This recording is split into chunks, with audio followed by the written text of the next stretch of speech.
Bonjour à tous. 16 Palestiniens sont tombés en martyrs et des dizaines d'autres ont été blessés jeudi soir à la suite de bombardements de l'aviation sioniste qui a visé une maison dans la ville de Rafah au sud de la bande de Gaza. 105 journalistes et hommes de presse sont tombés en martyrs à Gaza depuis le début de l'agression sioniste contre l'enclave palestinienne. Le haut-commissaire des Nations Unies aux droits de l'homme a mis en garde hier contre la détérioration rapide de la situation des droits de l'homme en Cisjordanie occupée, appelant l'occupant sioniste à mettre fin à la violence contre la population palestinienne.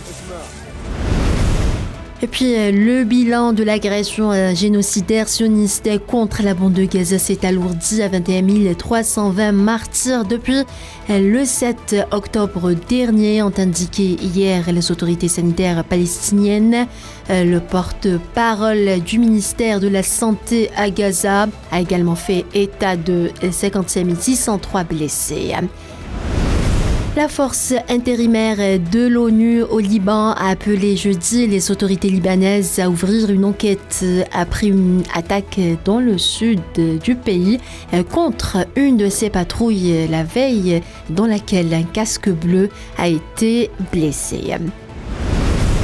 En Algérie, le président algérien Abdelmadjid Tebboune a signé, après consultation du ministre de l'Intérieur, des collectivités locales et de l'aménagement du territoire, un décret présidentiel en vertu duquel 7 daïras ont été promus en wilaya déléguée avec nomination des walis délégués, indique un communiqué de la présidence de la République. La Cour suprême du Tchad a définitivement validé hier les résultats du référendum pour une nouvelle constitution, une étape clé censée ouvrir la voie des élections fin 2024 dans le pays. Et d'après les résultats définitifs, le oui l'a emporté avec 85,90% des voix, tandis que le non a obtenu 14,10% des suffrages avec un taux de participation qui s'élève à 62,8%, indiqué le président de la Cour suprême lors d'une conférence de presse. Une large victoire du président sortant Félix Tshisekedi aux élections des 20 et 21 décembre en République démocratique du Congo semblait assurée jeudi soir au vu de résultats partiels de plus en plus consistants, lui accordant officiellement 76% des voix.